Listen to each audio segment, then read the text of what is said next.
For the players.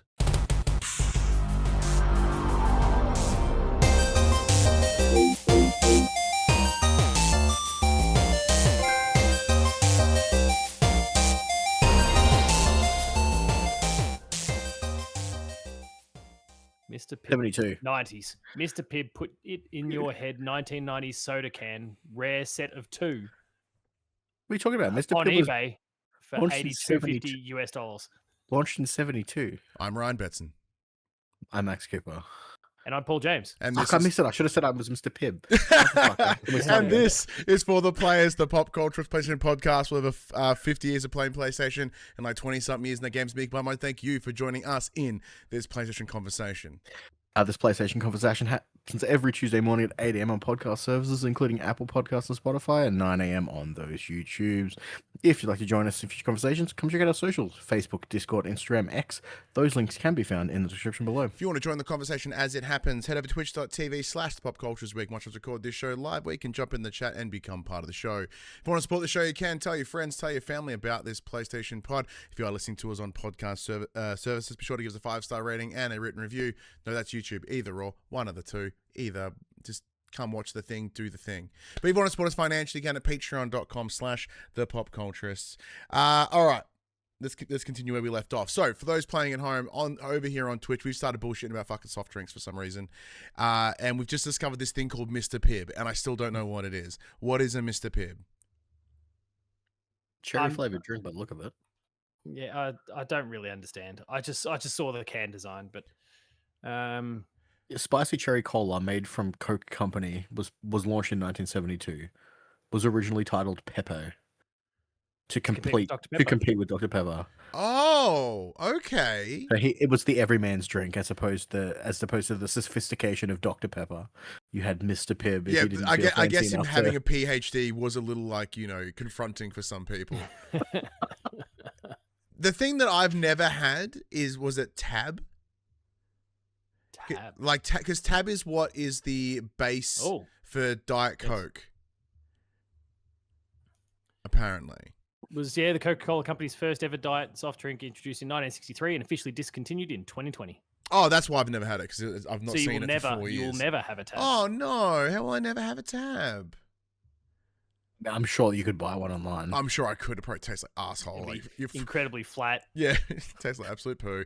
But like even Dr. Coke, Dr. Coke. Wow, I'm combining them two now. Coke. Like Diet Coke. See, this is why they wanted to separate themselves from Dr. Pepper. This is exactly why. Here I am saying Dr. Coke. As a Coke Zero man, Diet Coke can fuck off. Yeah, I completely agree. Just only drink the real heavy stuff, or don't bother. It's not worth it. Oh no, that's how I got Giant Paj. I lost a stack of weight just by switching Cokes. Now, I mean, I say this and like I was guzzling a vanilla Coke beforehand, but like none of this zero sugar bullshit. If you're gonna drink it, you do it properly, and if you're not gonna do it properly, then don't fucking do it at all. No, I made my rule not. Oh Jesus! No. The only time I was gonna be really with my lovely Bundaberg passion fruit sparkling drink. I'm like, I'm just gonna chug this and then yeet it backwards. I'm like, that's a bad idea. This is glass. The only time that sugar needs to be in drink is when back all over you. No, the only time sugar needs to be in drink is when alcohol is involved. Mm. You cannot have a sugar-free mixer with alcohol. Disagree. The Wild Turkey 101s with like the no sugar Coke, I got insanely hammered and it was like 100 calories. It was the best. It was absolute best. That was when I was weight loss man and I was paying attention. The only acceptable way to cut out your sugar when drinking alcohol is to drink it straight. Yeah, that is the other option too. That is the option. Go hard and then go home real quick. Just go to bed. The assumption is I leave my house when I drink. Yeah, that's true. I normally drink like alone in a different room by myself. I'm already at home, so I can go hard. Oh shit! How are we, gents? What's been going on? Going all right. Hey, same old day, same old. Fascinating. First week of students at the new job. Oh, okay. So for those that may not No, it said Paj has recently moved from one school to another school. He's a teacher. Now, one of the things that Paj would previously have told us about is his near combative relationship with his students. How have you gone this week? No, like a lot of shit. Entertainingly competitive. Like, yes, yeah. My reputation had preceded me in a few cases. There was a few people that knew of former students who said that I basically bully them. But then also stressed, sorry, they mean bullying like in a shit story way. I'm like, oh, thank God. Nice. Then I said, thank God, because I'm in a Catholic school now. Lightning struck down and blew my brains out. But anyway, no, it's not been too bad. Like it's a big adjustment. The whole public to private thing has been an adjustment. They had a mass, which I've never done one in a school setting before. And then, but aren't you a maths teacher? No, mass, like church. Yeah, it's why you should call it math. Opening up an old conversation. But sorry, yes, you went to a religious math. Yeah, I went to a religious math. And I mean, that, like, haven't done that in a school setting before. And haven't attended one, even though I'm a Catholic, I haven't attended one in outside of weddings and funerals and such. I haven't probably attended a mass of any sort in 20 years. So that was, well, I got through that one without, I'm just like depicting Jesus no burning or God sensations, as Zeus no here, like but like there tingling. was no lightning didn't strike me down or anything like that. I got through it in one piece. It was fine. Your bush wasn't set on fire? No. I have no bird. I have no bush. And this segment is brought to you by Manscaped. Do you want to safely enter churches? But then as a year level leader, I went through the whole week without a single incident to deal with. Oh, dope! What I was like, what is this? What I earn my money for? What do I do? But my question is, like, is this one of those moments where you don't want to ask the other teachers because if they're like, no, shit's fucking chaos, or is it because you're coming from public to private and they're there's just been no, like, the other year levels having grief? Nothing has been logged on for my whole year level. There's been some other small things I've heard and others, but like just the numbers are completely slashed compared to what I'd seen previously. So it's refreshing. I'm sure they'll come at some point. I think as students settle down and they start to push some boundaries a little bit, I'm sure there'll be some dumb shit that'll occur. But been a good start. Exhausting one, lots of meetings, but as I settle in and try and learn the ropes with new online systems and how they do things. But once I'm over that hump, I think we're golden. How are the students finding the social media ban? Oh, yeah. They all have VPNs. Kids are smart these days, man. I asked all my old students at my old school beforehand, like a week or so after, I go, okay, so just be honest with me. How many of you are still using social media? And every single hand went up in the air. Oh yeah, of course. I have no doubt that that's the case. And just to like settle down anyone who might be a bit of a no, the social media ban's good. It's this and this. Not a single one of them knew what Blue Sky was, so it's definitely not that they're getting a free pass on the on the very extreme left side to get there. Come on, Paul. No one gets bullied on Blue Sky but you. Oh yeah, as we've come to learn over the last week. What happened on Blue Sky? Your controversy, the Player 2 controversy. Oh yes, the Player 2 one. Well, that wasn't me. Yeah, Dinkum versus the people. Yeah, Dinkum versus the people. I'll leave it alone because I still speak for the outlet. Very true. I'll save my thoughts and opinions for private. That's what I wasn't going to go any further than what I said. What I will say is I've got no problems with diversity and representation of any sort, but let's not make a mountain out of a molehill, please, people. But isn't that? I think that was part of the problem with the game, right? They're making mountains and molehills, and we don't have moles here. Ah, nice. Echidna Hills. That's good, man. That's really good. I'm glad it's like kicking in because I know you remember you saying there was kind of a scary concept of being you were at that one school forever, and it was the school that you went to. That was also the school I went to. So. So there's a lot of attachment there. So then to be able to like make the jump and have it be a smooth transition is really good. Yeah, taking a lot of phone calls from old colleagues talking about how it's burning down there around them. I'm like, oh, I got out at the right time. Oh, I love when that happens. That happens. Was it not the match that you flicked on the way on the way out? It might have been that. They might have had a bit to do with it. I don't know. When I was at high school, like, every time we had school holidays, there was a fire at our school, and then we mysteriously got new buildings. And, like, we were under the impression that the principal was setting fires just to get new stuff every year. Worth a shot, right? Which school was this? Belmont High. Oh yeah, makes sense. Yeah. Like Cool. every year, one of the portable wings would just catch on fire, and they'll be like, "Oh no!" We had guess we every need to build a computer new in one. that portable, all of them. We moved them there for the holiday break for safety, and look what happened. So So yeah, I got through it. Nice. Yeah, like Traralgon, the schools that I went to, I remember buildings catching on fire. I remember a toilet being blown up once. you guys had school down in Traralgon. Yeah, they were mostly just portables in a field, but it was pretty alright. Counting sheep. Yeah. Yeah. Yeah, a lot of bins caught on fire over holidays. Remember that? Like the dumpster around the back always just ended up at some point. Checks out. Yeah. What about yourself, Max? Have you been setting any fires this week? No, not this week. No, it's been a very chill week. I mentioned earlier before the show starts, the air conditioner's been on the fritz at work, so it's just been running 24 hours a day for most of the week, which has been great. But other than that, nothing much is happening. We it was a warmish weekend, and we set up. My sister bought one of the kids one of those like slip and slide things for the backyard, but they weren't. Ollie kept slipping over trying to run down it, and Hadley wasn't sliding very far. I'm like, oh, let's just put the slide on the end. They can just fucking slide down the slide and then just go. And that entertained them for like an hour and a half. 3 broken limbs. No. They had a great time. They had a great time. Yeah. I would show you. I was going to send you the videos, and then I remembered that Ollie had his dick out most of the time. So I'm like, maybe not. Well, I appreciate that, Max. He just runs around with a t-shirt on, and he's just like, Just Winnie the Pooh in it. Yeah, I love it. Yeah. Yeah, we don't want to be on the receiving end of one of those things. Go, that's a penis. I'm glad you did. then Thank you after- for not letting us be an accessory. But after like 30 minutes of sliding, he's like, now's the he's like, time. my dong's cold. Can I put pants on, please? No, he's like, I'm gonna jump on the trampoline and I'm gonna bounce on my butt. I'm like, this kid is gonna squash a testicle. He just has zero chill. But And the best part is, as like a 1.5-year-old, like he doesn't quite have the vocabulary to explain what dick pain would be.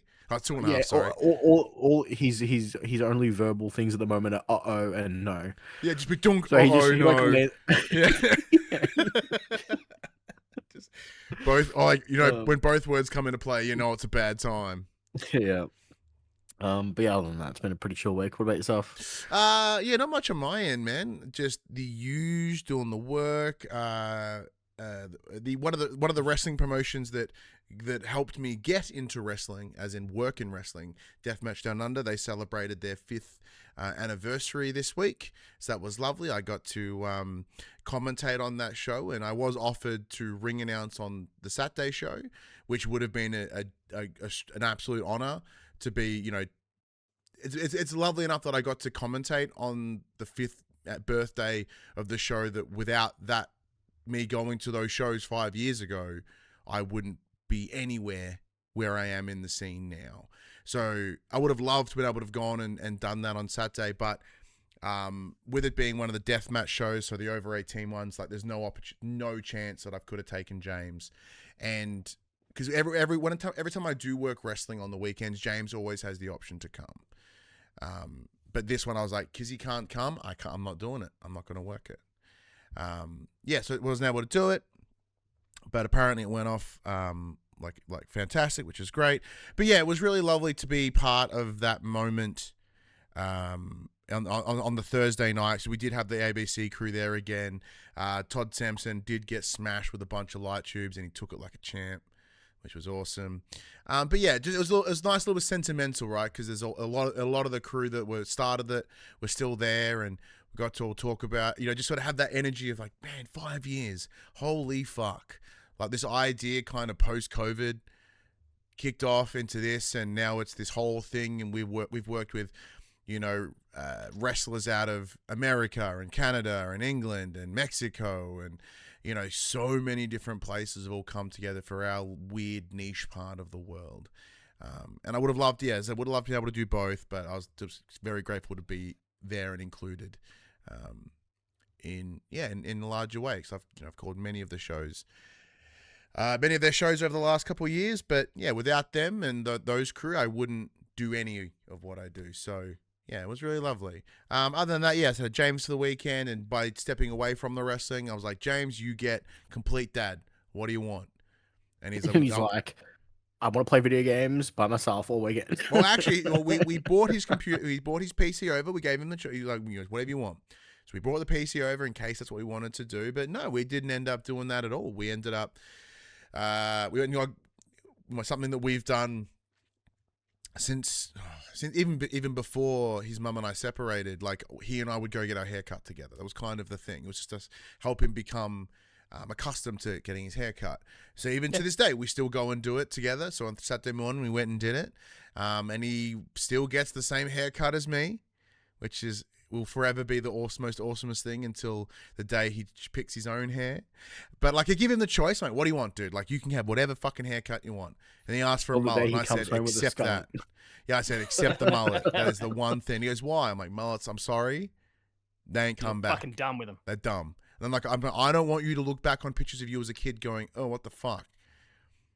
But yeah, so he had his little flair. Like, last time he got spider webs sort of like in the side of his head. He got a lightning bolt again this time. So just give him little things to make it his own. And then something that we've done since he was super little was, as a reward for being good with the haircut, we would go over the Donut King, which is right next to the hairdresser, and we would get a donut. And we did that again today. So we kind of hit some of the old classics. And then we went and did some shopping on Saturday. And then we just sort of chilled out, which was really cool. And then today we went to the Leisure Link like we used to do all that stuff, and then went out for lunch after.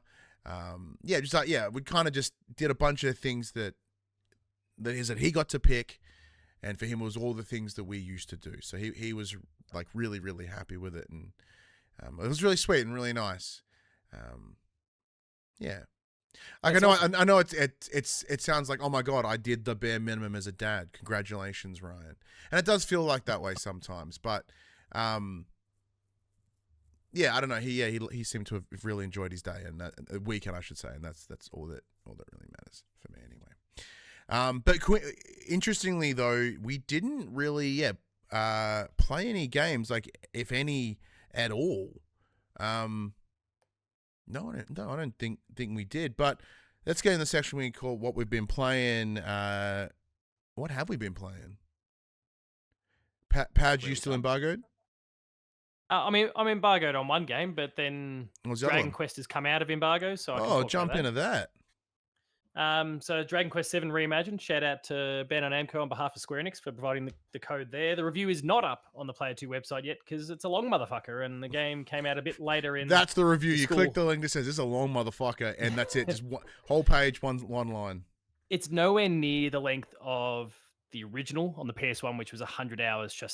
It's not even like I'm trying to do everything. It's just 100 hours. So to clarify, you mean the original version of 7, not the original... Of 7. Okay, of 7. 7 specifically. The original version of that was like 100 plus hours, and that's not even a completionist sort of run back on the PS1. The DS remake, however long ago that was now, I guess probably 10 plus years, was also a lengthy bastard. It wasn't 100 hours. It was probably like 70 to 80. Mm-hmm.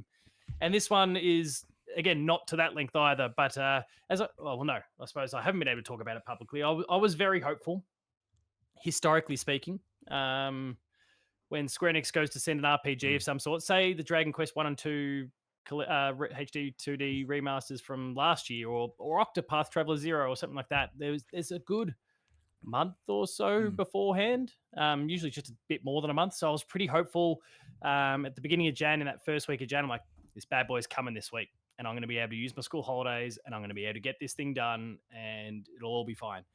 But then for whatever reason, it didn't, maybe it just wasn't quite ready by the end of year, I guess. But for whatever reason, it came a couple of weeks later. At that point, I knew I wasn't going to get it done before returning to work. And then we've kind of touched on new job. You kind of have to throw a little bit more in when you're first establishing yourself in any new And then gig, as in the upset tummies and troubles and you had stuff last week. well, yeah, let alone kids with their health and those sorts of things too. So so it kind of derailed my opportunity to be able to get the game done in time. That all said, all the disclaimers out of the way as to why I don't have a review done. It's very good. Like it's been pruned back considerably versus the original version. There's not a huge amount of side stuff to explore, at least so far. But I do hear that the post game is a bit meatier. So it might just be that they've kind of collected it, like they've streamlined the main thing and then kind of really beefed it up at the end when you're done. But I'm really enjoying it. I only dabbled a little bit with 7 back in the day. I didn't really kind of fall in love with Dragon Quest until I played 8 on the PS2. And 7 was just a hard one to get your hands on. I mean, I could, I had a chipped PS1. I probably could have gone and gotten a pirated version of it, but it was just one of those ones that for whatever reason slipped through. Sorry, don't condone piracy, but I was a kid. Max, we don't condone I piracy. almost said the same thing. But anyway, we don't own our games anyway, Paj. That's Hey. true. We actually They can take them away from us at any time. We own nothing. this is licenses. Yeah. But no, it's a really good game. So far, I like the storytelling. The voice acting is a really good, high quality. Learning about these characters and what makes them tick is really cool. They're still introducing new people to me. The main villain just really kind of gradually just gets introduced. It was probably about 30 hours in, and you start hearing about kind of the overall threat. They just kind of slowly drip feed it in, and then it starts to take more and more prominence within the narrative. I think it's a strange, I guess, way of delivering the story, though. So I guess for those who are unaware, Betson, you're definitely going to be one of those. The whole, I guess, loop that the player goes through is that you'll get these fragments that unlocks a portal to a new world. You go into this new little world, and there's a story, like a small self-contained story that you explore, and maybe that's a 1 to 2 hour long exercise, depends on, I guess, the story that they've built for it. And then you bounce out of that world, so you get taken to, it's like a version of this world in the past. You see out the whole story, return to the present day, and then suddenly that little island is now a part of your world map. The whole community you lived in the first place believed that they were the only place in the whole wide world. And then all of a sudden, as you revisit these places and complete their little story arcs, suddenly these islands, these townships suddenly start to spring to life in the present day. But like, there's no huge thread that connects the story of one island to the story of the next to the story of the next. So it kind of feels in some ways like, why am I doing this? Like, how is this going to relate to what I really care about, which in any fantasy game is there's a big evil villain and I want to thwart them. Especially when you're hitting like 100+ hours, you said, right? Yeah, well, that's certainly in the original game it would be. So like that would be a lot there.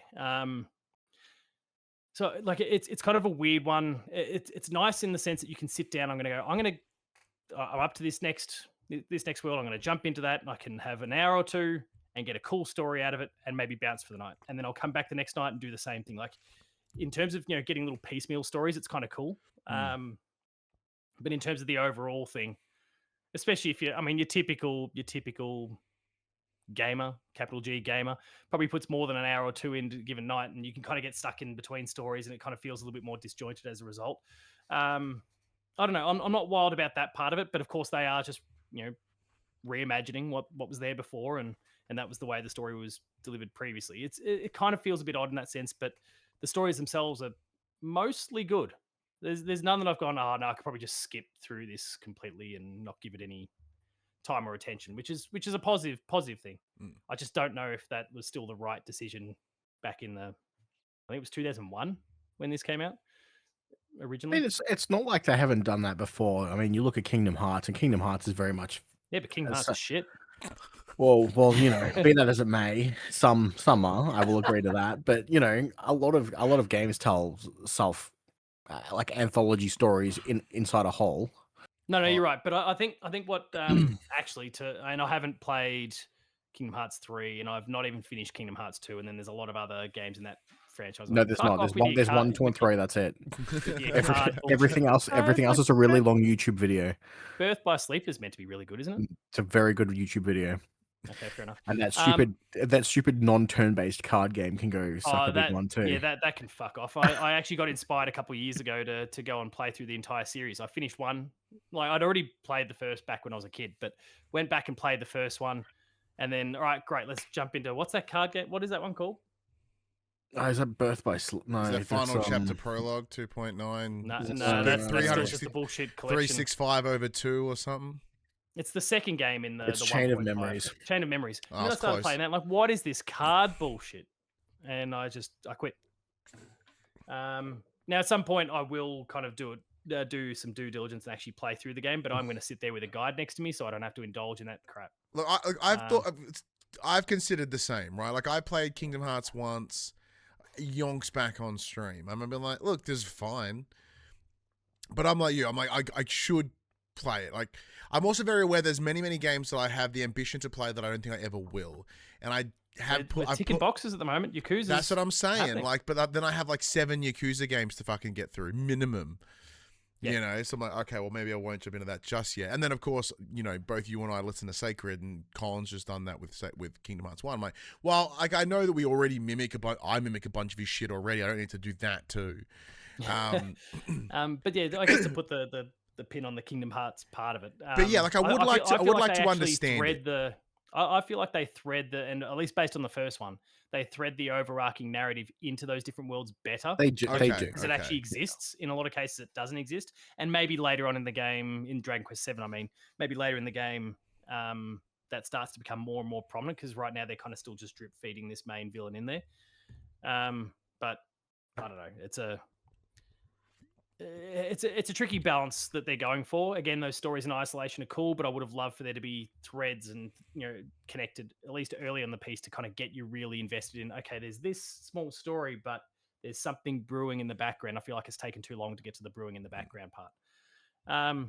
But gameplay feels good for those who want to just kind of breeze through it. There's a whole bunch of accessibility options as well that you can toggle on to make the game easier, to speed up combat. Like you've got the 2 times speed for animations in combat and those sort of things to kind of help speed that up, because I know there's plenty of people that might like the idea of turn-based, but then the very traditional slow animations you might go through to see someone charge up their attack and then him can kind of pull you out of it a bit.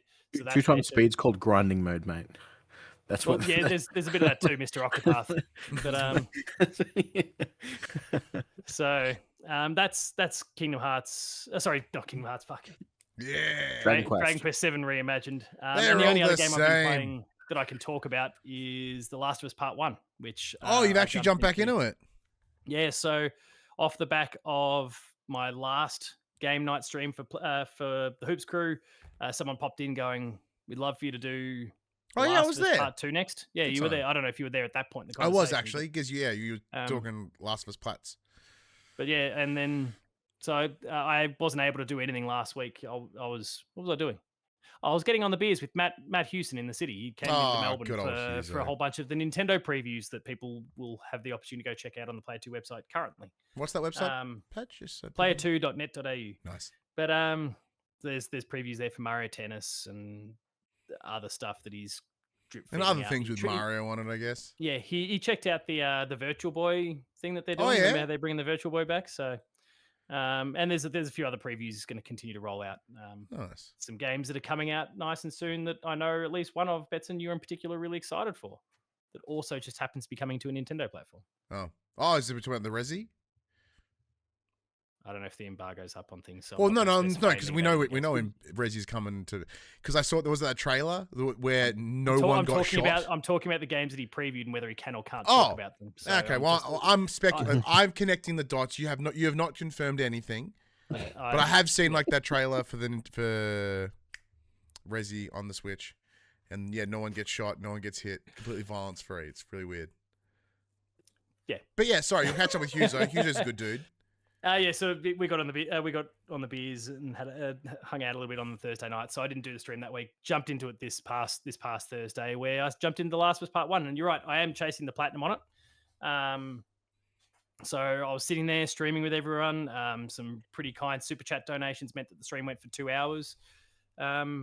And I'm working my way towards that platinum. I'm sitting there with a guide next to me, like a platinum guide next to me, just to make sure that I don't miss any collectibles along the way. Are you doing a new game plus so you can get that trophies as well? Like while you're doing the collectibles? There's no new game plus requirement for part 1.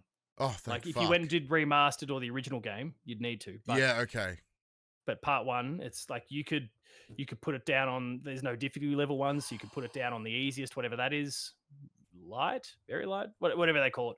Damn. And then just go for it. So, and I did normally I play The Last of Us on normal to whatever the one is that's just above it, whatever they call that. I have gone the other way here, normal to just the next one down, because that whole streaming thing, you're busy chatting to people.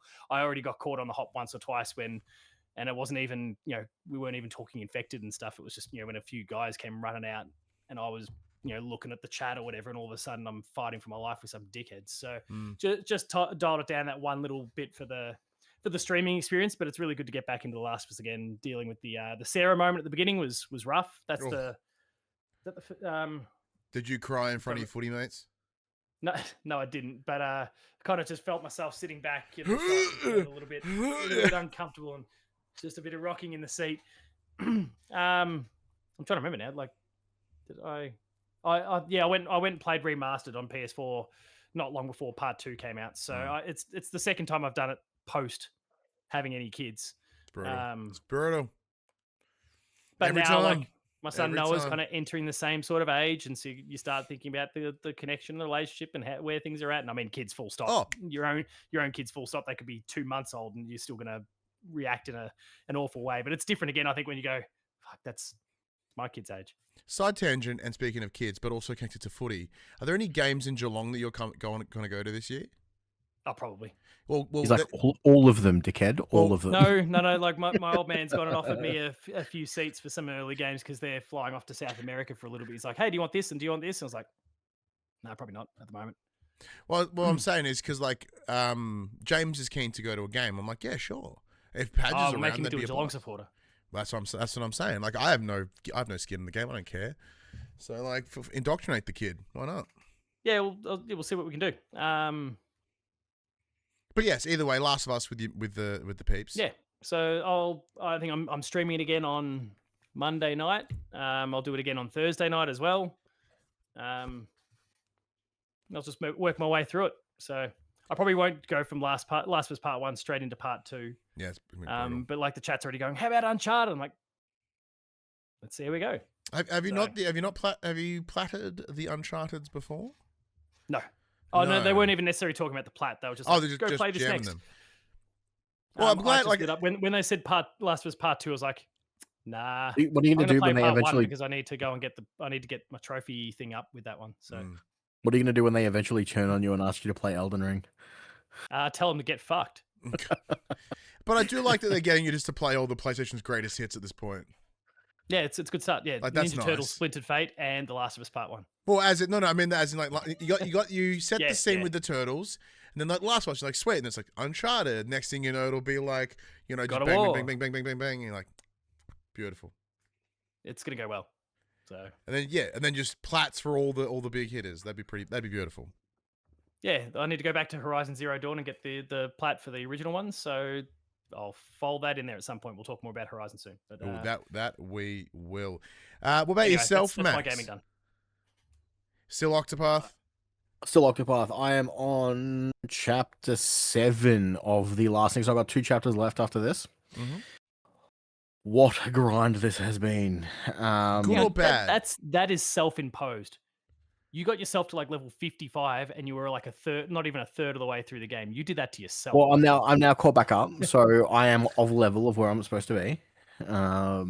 I never stopped a grind in that game once and was 10 levels above where I needed to be at the end of the game. I've now defeated pretty much every elite monster on the map that I have access to. I've gone through and killed a lot of the arena creatures that I've captured, channeled my inner Final Fantasy X and kind of just went and captured a bunch of things, killed all those things. I'm now in what I have called the re-boss rush, where I'm just versing like more evil versions of the evil people that I've already killed. In the middle of hell, which is fun. The game's still great. I still think it's my favorite of the Octopath series. I still think the story is super compelling, super dark. Having the one protagonist follow villain arcs as opposed to you as the player following character arcs in 8 different directions is much better and flows much easier than what previous games have. Other than that, the only other thing I've been playing this week is the Nioh 3 demo. Yeah, give us a lowdown. It is basically, it's Nioh. I don't recall if you can do this in Nioh 2. It's been a hot minute since I played it, but you now have that essentially moveset switching mechanic of you go between samurai and ninja. Yeah. Hang on. I think it was actually in Rise of Ronin. I'm not going to pretend to know. I could be mistaken though. But because remember in the Neos it was like a stance changing or something. It was not that. So you could do, yeah. So now you can swap from a samurai moveset to a ninja moveset. Yeah. So instead of key pulsing to like gain your stamina back and all of that stuff, as the samurai, the ninjas have essentially just a free dodge. So when you finish your combo, you hit the button and you'll just spin and nothing can hit you, and then you can kind of duck away, come back. So punch, pirouette. Yeah, that's pretty much what it is. Awesome. The demo's pretty girthy. There's a couple of bosses in it, couple of levels. I believe your progress carries over. The game is out now. I'm pretty sure. Reviewing reasonably well, I think. Yes. Yeah, I think it came out. Do reasonably well. It's been good for my draft. Oh damn it! But other than that, I haven't really been playing much.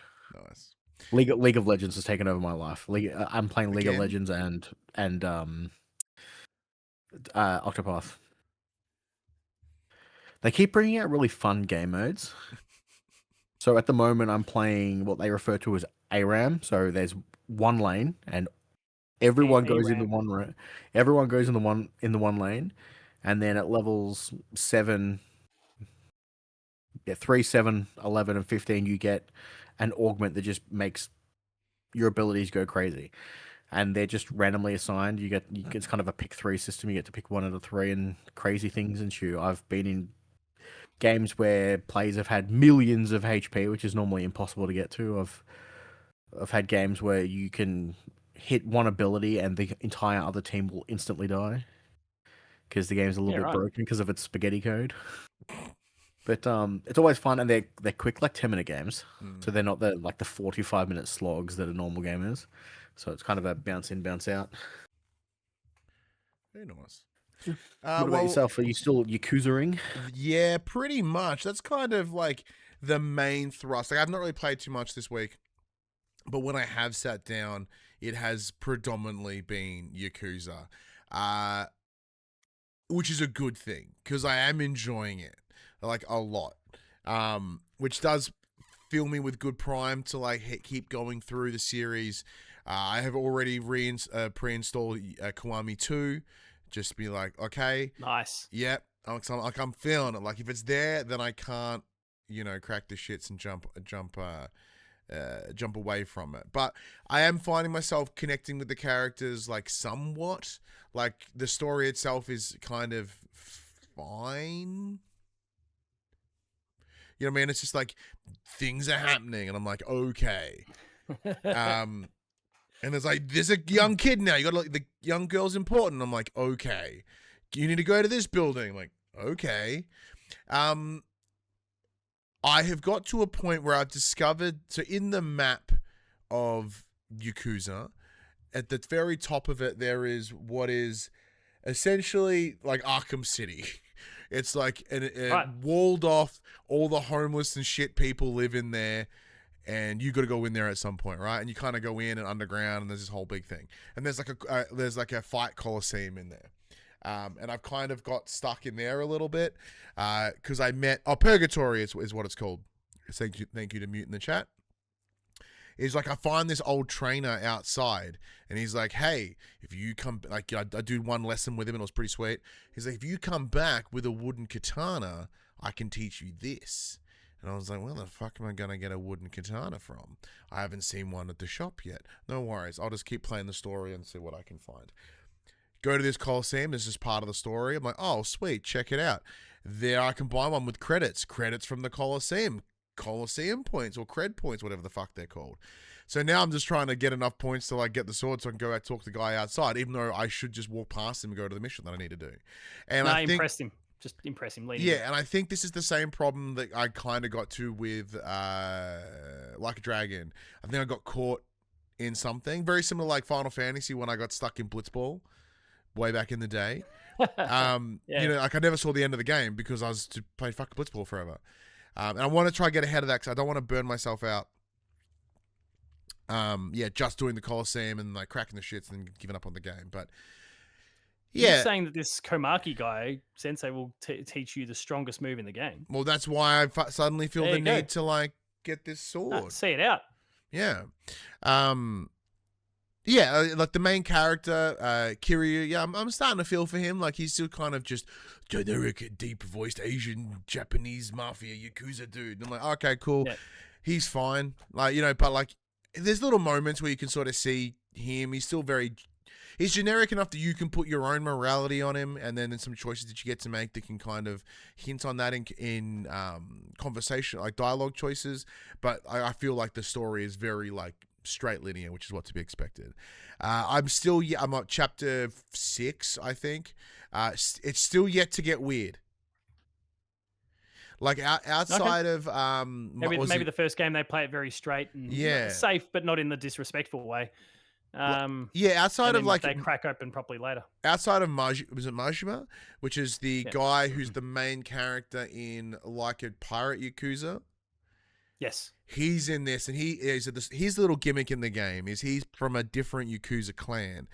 And for whatever reason, he's just like, fuck you and you exclusively. I'm going to spend my time just trying to fucking fight you. So you'll just walk around the city and he's like, bing, what's up, dickhead? And then we'll like try to fight you. So you kind of have to be prepared. Oh, yeah, you mentioned that, yeah. Yeah, the Majima Everywhere system is what it's called. And that makes it really kind of fun because he's just because he is the weird in the game, right? Like that weird kind of silly energy comes from him. Like there's a part where you get lured into a bar, and then he's the barkeeper, he's the bartender, whatever, and he's like, "Hey, look, no, I'm here. This is my job. It's the other thing that I do. I'm not fucking you over." He proceeds to feed you a bunch of drinks, and you go, "Okay, that's like 67 million yen sucked in." He's like, "I can't pay for that shit. What are you doing?" He's like, "Well, then you better fight me." I'm like, "You son of a bitch!" So then we go out on the street and I beat the shit out of him. Fuck him up every time. No, I didn't pay him. I beat the shit out of him in the street. That's mean. Fuck him up every time. Yeah, and he was like, I guess I'll come off. I'll see you again soon. And then he just kind of wands off. It's really fun. Like that part is really enjoyable. The Coliseum is great because it's forcing me to think about like different stances because there's like a high rush, which is really fast. Then there's your brawler, which is kind of your down the middle. Then you have beast, which is like your big heavy, and then your dragon, which is the special one that you sort of open up as the game progresses. A lot of the dragon skills come from beating the shit out of Majima, because he's trying to unleash your inner dragon or whatever. I don't want to get too heavy into it because obviously, Paj, you haven't played it yet. We've got a whole podcast that we want to do in the future about it. But it's getting me. It's not gonna be that far. I've just got to get through my other still embargoed game. At which point, I'm good for time. Well, because it's getting me, and knowing that like Kiwami 3 is right around the corner, I'm like, okay, well maybe if we can then just jump straight into 3, if we can do a good job, that'd be sweet.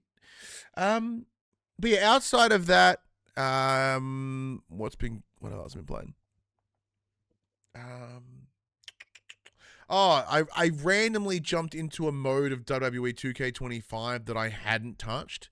I talked a lot about it last week, which was the showcase mode where they kind of take, the cover athlete and be like, okay, here's a bunch of stories about them and key matches in the history. In 2025, does it actually tell like actual story? Is it actually their story? Yeah, it's straight up how they progress through the company. Yeah, pretty much. And you get to play all those key matches. So for 25, it was the Bloodline which is Roman Reigns and his family. But they actually show that like the Samoan dynasty, like of the WWE, it's like 3 key families: the Maiveas, the Fatus, and the Anawahis, right? So that and everyone's kind of in it, right? So like Rock's part of it; he's the Maivea. You know, like Roman Reigns is part of it. I think he's a Fatu. Or I think either way, like every major Samoan you've ever seen at WWE is in some way connected to this bloodline.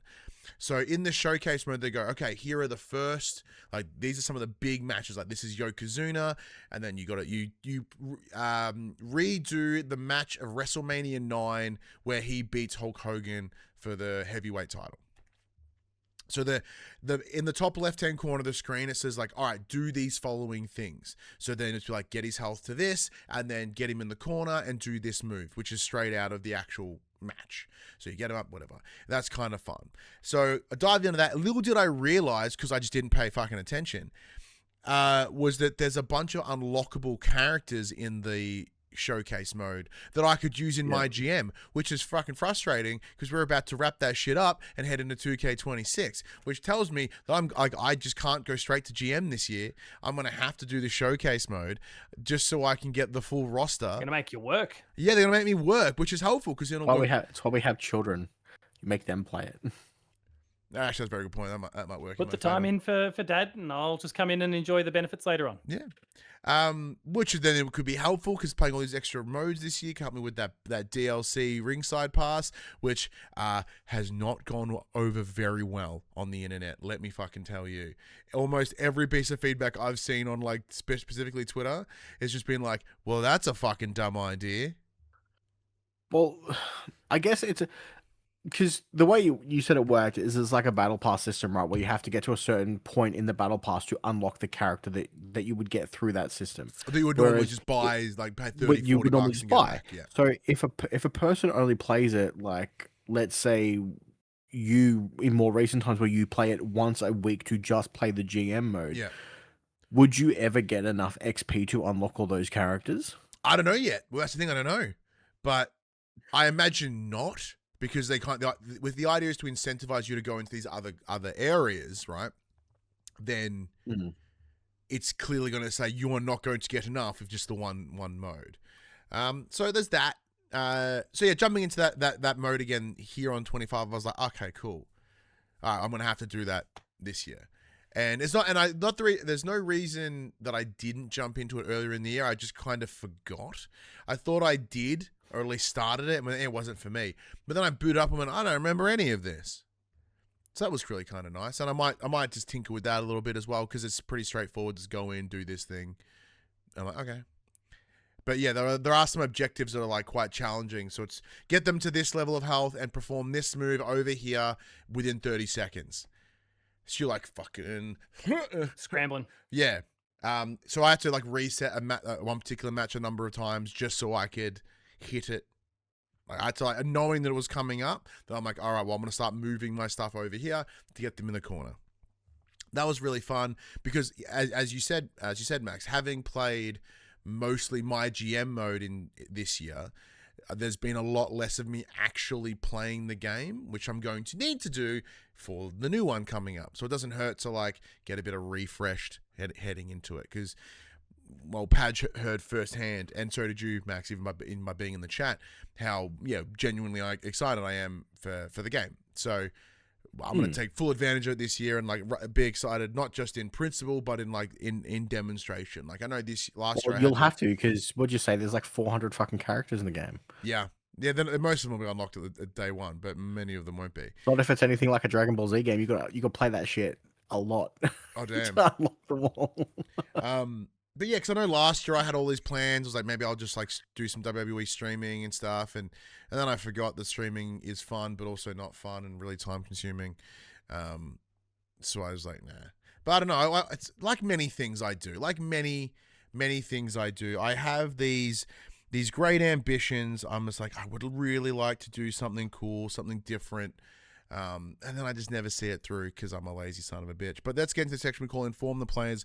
We tell you about what happened this week. And this week we did see something unique, something new, And I think it appears that there might be some mixed feelings around it. Max, what are we chatting about? If your bowstring's not broke, don't fix it. Horizon Hunters Gathering was officially revealed this week. Sony confirms that Guerrilla Games' co-op Horizon title, it will be coming to PlayStation 5 and PC. NCSoft is still developing a separate Horizon co-op game, and Horizon 3 is still years away. So they showed us a little bit of a gameplay sizzle reel and a bit of a teaser trailer all in one. It showed what appeared to be, or what I assumed to be, essentially like hero classes in a hero shooter. Mm-hmm. Like so it feels like it feels like each character will have its own like defined role and play style. It's very cartoony. I think you described it close to Fortnite. I wouldn't go that far. I very much got a Borderlands. I got a very much Borderlands jam for it. Rivals, but yes, it is very Borderlandsy too. I don't know. Well, because that's the thing, and it's funny that you mention it because once again, talking about sacred symbols, listening to that earlier today, they were having a discussion around how Fortnite has become like an easy term for anything that's like cartoony. We kind of go, oh, it's a Fortnite looking ass game, but. Yeah, and I made that same assumption. I was like, this looks like some Fortnite-ass game. But for me, it was more of the flow, the momentum of it was really floaty, which is what I see in Fortnite, with the big jumps and the flapping arms of Fortnite. But yeah, it looks a whole lot Marvel Rivals-y, a bit Borderlands-y. But it's this weird I don't think it's for me. I don't know yet. I'm real down. I'm really keen. But I'm also very aware. Like, I'm aware that my immediate visceral response of near disgust at the art style is probably telling me that I'm not going to enjoy it. I will play it because PlayStation. This is what we do. But I'll let Paj get excited first because there are some things about it. There's a beta this month, right? As well. Yeah, there's a closed play test. Was it as soon as? Yeah, it was sometime really soon. Yeah, soon. Yeah. So if you go online to the beta program, and once again, it's another one of those fucking 3-player multiplayer games. Yeah. So actually, I'm gonna mention my points of concern, and I'll see whether Paj can, whether that helps his excitement can nullify my points. Another 3-player multi-game. That's a limiting factor for me. Can I play by myself? I hope so. You can with AI. But at the same time, will my experience be lessened with shitty AI and or hard? The scale of them. I don't believe it. I think it'll just be Division style thing, which is obviously the game is designed for multiplayer, but you can go and do it solo if you want. Beautiful. If I can do that, then that's fine. Outside of that, and actually, you referenced Borderlands too, and I'm like. Borderlands is a lot, not even. It's a lot more fun to play with friends online. Yeah. We proved by playing it once and then never playing it again. That's true. Yeah, I finished it. I grinded the shit out. But I still really want to go back to it. But it's just, it just got away from us. But at the same time, it's very much playable and still very much enjoyable solo. Going along with what Max said, I am a little sick of hero-based stuff. But saying that, though, I know full well that every time I play a game that's not hero, that's create your own character, I tend to make the exact same fucking character. So why don't I just be okay with heroes? Because it's kind of going to be like, this is the best one for the way you want to play. Because the difference is you get to make your own character and play it the way you want to play it. You're not being shoehorned into a role of I really like the look of this character model, but I can't use that character because that's for this play style, and I want to play this play style, so I have to use this person, and it's slightly different. Yeah, I'd agree with that. The other thing is... Of course, it doesn't matter if it's a first-person game. Look, does not matter what your character looks like in a first-person game. Anyone who's like, oh, but my drip has to look... No, you can't see your own character in a first-person game. It doesn't matter. That's vanity. That's only just... when you see yourself getting killed. Yeah, that's just trying to look good for other people, right? And the last one, I understand it's going to sound severe, but I'll see if I can explain it. It does feel like the bastardization of Horizon in that for whatever reason, I understand there's lots of sales to back it up. Horizon is I believe, a very good franchise. Like 1 and 2, the baseline games are fantastic. Really, really love them. They're cool, they're unique. But no other piece of IP in PlayStation's recent history has been reskinned, reslapped in another location more than Horizon. It got a VR slapped together. It got a Lego slapped together. It's got a mobile and like PC MMO. It still has less versions than The Last of Us. But they're all the same game though, right? So like, yes, there's technically more... one would argue that's worse. No.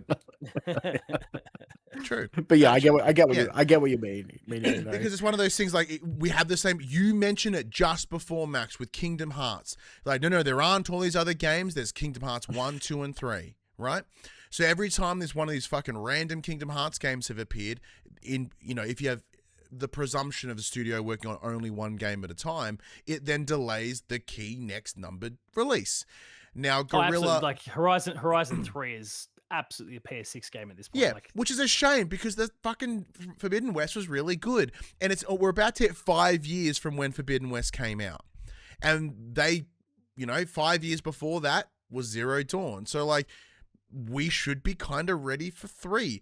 But by doing this and by slapping Horizon on so many different places in different ways, I think it diminishes the impact of 3 when it arrives, because it should be good. It will be good, and it should be massive. But instead, we'll be like, oh, nah, kind of fucking more, even though it's the next numbered release. I don't know. If we go back to our Kingdom Hearts thing, it didn't stop all the dorks getting in there for their Kingdom Hearts 3 when the time came. They all came surging back. They got what they wanted. True. But the thing is, it depends on how much. Sorry to interrupt. No, go. It would depend on how much, because obviously you mentioned Call of the Mountain, Lego Horizon Adventures, all that stuff. They were only co-developed by Guerrilla. Like, how much work did they really put into those games? Because obviously Fire Sprite, probably very little, because they've been spending it on this game.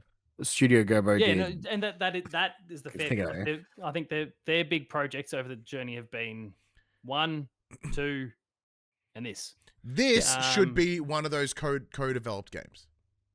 Yeah. But look, I think it will be. But they've already got one in co-developing with NCSoft. See that? Yeah, but I would say that's 90% NCSoft, and then it's 10% where the IP holder here, where the experts. Let's just make. So I was going to say in the same way that it's not a great comparison, but in the same way that like Todd Howard dipped his toes in with Obsidian to help him with Fallout New Vegas back in the day, to make sure that continuity-wise it all fit and it worked, and we're overseeing this and this and this, and here's your systems, and we can lend some assets to support you when you need to, but otherwise go off and make the fucking game. The but that I'd like to add to that is that one of the biggest criticisms that PlayStation gets is they make the same game over and over again, third-person over-the-shoulder action adventure. And what I'm essentially saying is, why aren't you making more of the same game? And in the same breath, previous times I've gone, they should step out of their comfort zone. They should do some different things. This is exactly that. So I can't be like, they should experiment, but with an asterisk that I've created. Just, I don't know. I'm willing to sort of step away on that now that I've spoken it out. But like, I still stand firm of like, it feels like it's going to diminish the impact of 3. But I applaud them for doing something different. But it's also feels exactly like almost everything else. It feels like another Hero 3v3 multiplayer thingy game. Well, it depends on how it plays. I'm like, is it going to be? Well, there's gameplay visible on YouTube. There's a 10-minute video. There's a 10-minute thing you can watch. So. Yeah. All right, Paj, you go. So yeah, I guess my perspective on the whole thing is heavily also informed by the types of games I play, or like the number of these types of 3v3s and whatever games I play, which is to say that I play none of them. So I'm not burnt out on this type of thing. I'm very excited by the fact that there's a game connected to a franchise that I very, very much love. And is looking to do things a little bit differently. Yeah, I can certainly understand anyone sitting back and going, that visual style, I don't know. But I do think in terms of, and like they are setting this up for a live service, I do think for future updates, add-ons, expansions, whatever language you want to use, and whatever they ultimately do in the future. I think the style allows them to accelerate things and be more nimble. Oh, without a doubt, than yes. if they went for some ultra realistic stuff, and NCSoft is then better equipped for that sort of thing. It allows them to sell character skins really easily within like their own IP space. Like you're gonna be able to get like an Atreus skin out there, smacking some robot. There you go. Betson will change his toes straight away as soon as we get hints of God of War in there. No. Wow. Well, look, we'll talk about possible IP cross discussions shortly, but yeah, I do think for me, like a big part of my personal stance on the thing is that I don't have ill will towards this type of game because I haven't really been immersing myself in it or feeling burnt out by others that are in that space. But even within that space, I feel like this is going to be different. Like it does have those Monster Hunter-ish qualities. I think in execution it'll be a bit different, but there's enough of those sort of things. I'm a big Monster Hunter fan. Love Horizon like Monster Hunter. The flare looks too good, but it's not too. And obviously, we hear me kind of banging and crashing about weeby bullshit, and I feel like it steps into that realm. Just hints of it. You certainly when we saw the character, I don't know, one of the classes jumping up and down, and all of a sudden there's this frantic slashing, and it almost look like a Cloud Strife cross slash thing going on there at one point. I was like, we're getting close, but for me, it's just on the correct side. Yeah, of it. Just look, I'm just going to put it out there. Emphasis on correct. Incorrect is getting too weeby. Over the last couple of years, this positive attitude towards anime style design is a problem. Yeah, but for you, maybe. I think you're the minority now, motherfucker. I know, I hate it. Betts and I are probably on the same side of the fence here, but for me, the game is also just on the right side of the fence. It absolutely is. It's cartoony, but it's not anime. This influx of weebs, it's a problem. It's a damn problem. Max, you and your kind need to fuck off. I understand it's. You want Japanese? Go play Yakuza. Yeah, wait. Not weeb enough. Yes. And your big bouncing anime titties all over the joint. I think a big part of it is for me is like the actual. That's Horizon Honkers Gathering, Paj. In terms of, I guess, the other point, Betson, you made there, which is an important one in terms of what it does for Guerrilla and their ability to continue to push on with Horizon 3 and whatever else comes next. I would imagine that, this being 18, how far removed are we now from Naughty Dog cancelling The Last of Us Online? Ooh, a year? A year and a 18 bit. months? Yeah, something like that. I would imagine that, well, hopefully, because I suppose both Guerrilla and Naughty Dog have probably had equal levels of chops in multiplayer up until all this stuff went down between Killzone had on a stack the Guerrilla side and Uncharted and The Last of Us Online for Naughty Dog. But I would imagine they probably looked at what went on there with Naughty Dog when Naughty Dog have gone, oh my God, the time required post-release to keep this will stop us from doing anything else. I'd imagine they've looked at that and they've planned accordingly. And whether that is they still keep it in-house, but we're going to staff up more to maintain this, or whether we then it becomes Guerrilla's a pretty reasonably sized team already. They are. I think they're bigger than Naughty Dog. I just hope it doesn't go the other way and it becomes a financial burden, a bit of a flop, and then they're like, yes, that Horizon too, 3's right? Horizon 3's now maybe like they spent all this time, or just completely like all this time and money making Horizon look like something that it seems to not be. Like, I don't know what it is, whether, is it bias from a Herman Hulst? I know it's been absolutely discussed before, but why is this the one that's being pushed the hardest? Now, granted, it's noticeably less depressing than The Last of Us. Why. Because for all that there is the negative people online, Horizon this, Horizon that, the game sells like hotcakes. Like every single one of them. They've sold, 40 million copies across essentially. They also gave away a stack of Zero Dawn. And that is counted in those numbers. No, but they're talking sales, not unit, like not units shipped, not units shipped, or what's the other thing I'm looking for? Just total players Either or way, something like that. Forbidden So West, it's though. not some skewed Xbox bullshit. No, Forbidden fudging West, though, numbers those going numbers are like straight up. The Forbidden West is like, Go again. yeah, Forbidden West, those numbers are straight up. Like Zero Dawn, remember it was given for free just as COVID kicked in? Yeah, but again, and then the bundles as well. When they talk numbers, they're talking about sales, not Okay. All right. yeah. And obviously, yeah, bundles are a thing. But like, does anyone sit back and go, no one would have bought Mario Kart if it weren't for the fact that it was bundled with the Switch 2? No, like that shit's almost 1-to-1 with every Switch 2, and they stopped that deal 6 months ago. Bundles obviously help your numbers, but they're not. Yeah, they're not. If people don't want the game, they'll just buy the version without. Oh, look, I'm not questioning the numbers because I said I really love Horizon and Horizon 2. And like 2 and a bit games, we'll say that because obviously Call of the Mountain, speaking to a very small portion of the PlayStation community with the VR headset, Lego Horizon, we probably didn't need to talk about any further. And then we had a remaster of. It's barely of the first either one, game. so. It's barely a Lego game. It's barely a Horizon game. Yeah, it's not very good. But they've done extraordinary things. It's the sales. Like the proof is there in the numbers, and all we've got is and I think also part of why we're getting this negativity, and obviously Concord kind of rightly got it when it came out.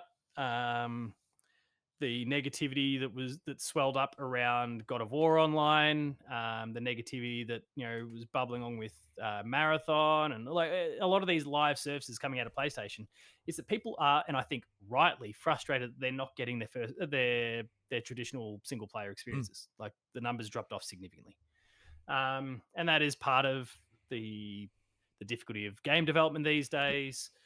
When you think about someone like Naughty Dog, is the extraordinary rod they've made for their own back through the sheer quality and detailing of every previous game, which means they can't afford to slip backwards.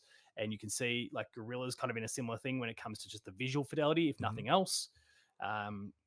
Sucker Punch is now putting himself in that spot, but they just did an incredible job of reusing a lot of old animations and assets, etc., for Yote that kind of helped get the game out cheaply, but also probably a little bit quicker than any other team that was trying to accomplish the same sort of stuff.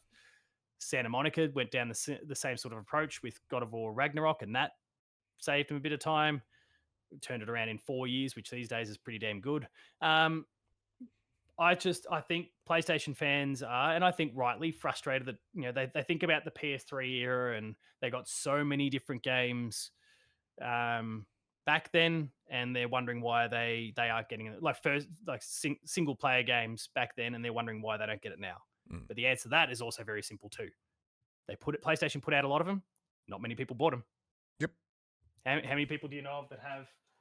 I'm so glad I just happened to have it here. How many people have fucking Puppeteer? How many people have Sly 4? Like I own neither of those. Starhawk and all of the other things where they'll throw, and these are all high quality games. No one fucking bought them. So people say, "Oh, I want more of this." They don't buy it unless it's the top brass from Naughty Dog, Sucker Punch, Santa Monica, Guerrilla.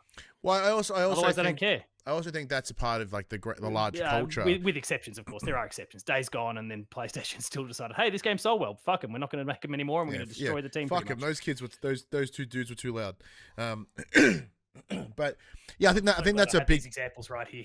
I think that's it. Well, it's same as me with my Bundaberg passion fruit before. But I think that's kind of an issue with the overall sort of what's the word I'm looking for? Social media hype conversation around games. Like, we want this game. Then like, all right, Medieval Remaster coming back. Sold fine. But you know what I mean? Not matching. They didn't do a second one. Not matching. Cost them a lot to do it. Exactly. So. Like not matching the level of perceived hype online. Because all the people online are the noisy hardcore people for the most part. And so they don't represent the majority. We are such a minority these days. And again, we talk about, and I quickly double checked what's the like to dislike ratio on Horizon. What are we calling it? Hunter's Gathering. Hunter Gatherer. Hunter's Gathering. and like it's 17,000 likes to about 70,000 dislikes. Call of Duty gets the same shit. Nothing ever changed. Yeah, but I think Now that's there's magnitudes. There are magnitudes, of course. Like this is a total like. I don't want to sit here and compare Horizon to Call of Duty in any way, shape, or form. Outside of just because people are noisy online, that doesn't represent the reality of it. And the sales of the previous games show that, and that continues to be the case with lots of other franchises that have been smacked around online and then come out and do their thing anyway. Yeah, and but I think if you show the right stuff, also, I think the tone changes as well. Right now, people go, "Oh, I don't want this," but there's a very visible shift starting to occur with the reception of Marathon right now. People are starting to warm up. I've been taking a look at the numbers on every single video that comes out. We're starting to, well, yeah, but like that brings people in. But then people could also sit back and go, I've got my fill now. True. And I don't like what I'm seeing from Marathon, but they're not. They're starting to really warm up to it. So what I was thinking about this today. I just think that it's such a small microcosm online, and I don't think they represent the majority. Yeah, so I was thinking about this today, right? Like the conversation around games in general is so fucking disgustingly toxic all the time. And I'm like, why? Yes. And the fact that when you're like, unhappy. oh, these dislikes are X amount, I'm like, that sounds exactly right. People hate things before they even see them. And I was thinking about it today. I'm like, it can't just be as simple as everyone's just a shithole. It's not as simple as that. No one just.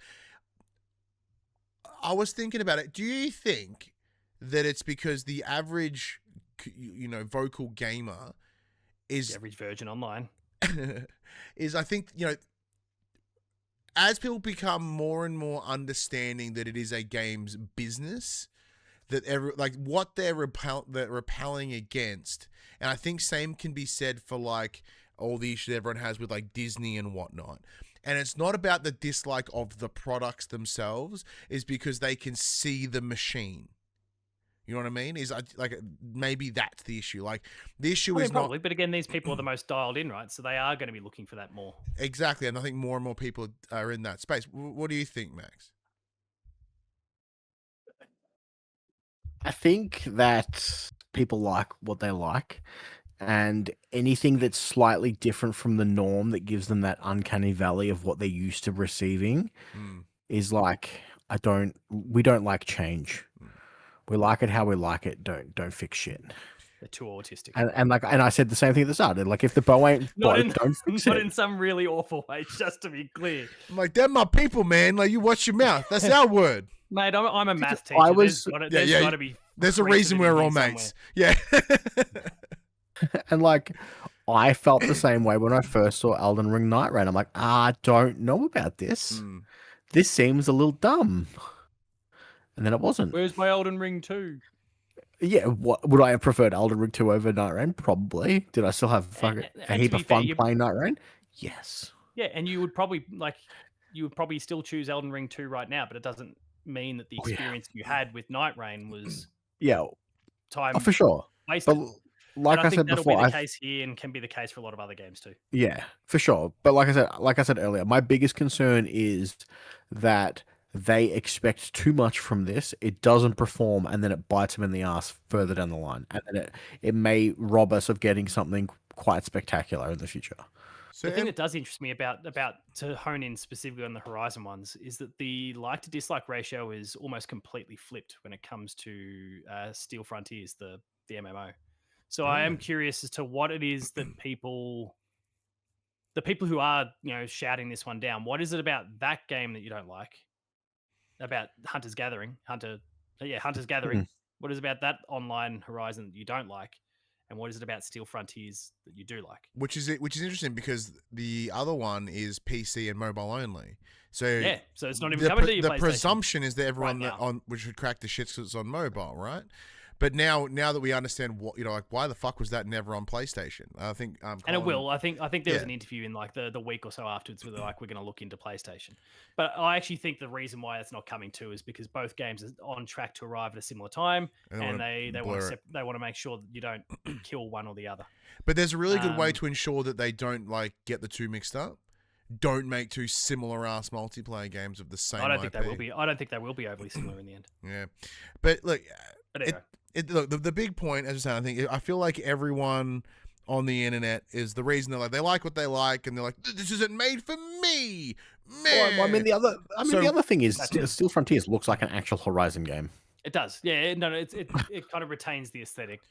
But at the same time, like Betson's point is still a good one. Like the PlayStation fans are the one, like, and that's officially posted by PlayStation, and yet the ratio is great for that one, and it's not even coming to their platform. Yeah, but as I said, yeah, and we see the sentiment like historically when they bring a game to PC. I mean, like the PlayStation fans start getting all uppity, and we see that the sales aren't amazing when PlayStation games are coming to PC, especially more recently now that the novelty's worn off a bit. There's things that don't add in all directions, in favor of some games and working against other games. And I just think in this one we've just got a very vocal group. And don't get me wrong, like you guys are sitting here with perfectly good reasons why you may not be keen or may not even like it straight away. But at the same time, we're in a position that we may have access to it. So well, I mean, there's that too. You might find yourself playing it and you might change your tone. Yeah. But like even setting that aside, like you're sitting here with a reason why, like it's this, and this. And I just think there's a lot of people jumping on bandwagons left, right, and center. The other reason is Steel Frontiers has a character creator, so all the gooners out there can make their perfect. And they've kind of made it clear in that one that you can get a bit goony with it as well. So getting goony with it. So the big challenge, everyone's like, I want it for me. Why isn't this made exactly for me? Horizon Forbidden Goon. So, so thankfully, PlayStation have come out PlayStation have come out this week being like, well, if you want something made specific for you, we have an idea. I think it's me, isn't it? It is me. Fuck. Sony this week has patented. Fucking segued himself. Yeah, I did. An AI-generated podcast hosted by PlayStation characters. So this is the pitch. So the pitch has Sony has filed a patent for an AI-generated gaming podcast, because we need more, would feature unique content hosted by characters from games that you play, using large language model technology to generate personalized podcast content, which can include, oh man, did you see that Paul James Games did this trophy? Maybe you should do that. Also, sup MGB, good to see you in the chat. It could also then inform users about software updates. It's like, hey man, hey Max, did you know that you could blah blah blah? We could get new software updates, new DLC, friend activity, potential for unusual character crossovers like Kratos and Lara Croft. Woo woo! And patents suggest that current platforms lack ability to provide unique, targeted content, because that's what we need: more tailored for you, targeted, algorithmic-based content. Hey, Paul, did you just hear that Max got the platinum for Final Fantasy VII Remake after the patch where it made it really easy? How about you be a bitch too and do the same? The scenario he hasn't got the platinum yet, but I know what's going to happen for both of us sooner or later. Yeah, it's going to be awesome. The scenario they presented was the user may receive a notification when booting their system that informs them of a new podcast being available, and from there they can choose to either listen to or watch it. I'm like, where's the option to do neither of those things? just move on with my life. See, the part that, and it was funny that we happened to hit that beat in the last story. What kind of level of fucking narcissism do you need to have go, hey, did you see, listen to a show that's like, hey, did you see what Max, like, if say it's me, it's like, did you listen to what Ryan did this week? Oh my God, Ryan's amazing. Like, what kind of fucking, like, there's already enough people getting jerked off by AI with ChatGPT and bullshit. Again, like goon stuff. Let's go back to it. I don't think it's going to, like, shout what your friends are doing. I think it's going to be like... No, apparently that's, like, in the material. Okay, from what I saw, well, they were covering stuff that, like, of games you play. So they'd be like, hey, did you know that there was a patch this week? Here are the changes. Or it's like... As DLC's arriving soon. Maybe you should buy it. As someone that's like an auditory processor, I think the whole thing is just that sounds kind of cool. I don't want to read. I think the whole thing is just a tool to get you to, like, any of the recommended stuff that whatever algorithms are sitting there going, Ryan plays this. We should probably recommend this. They're just trying to make it more.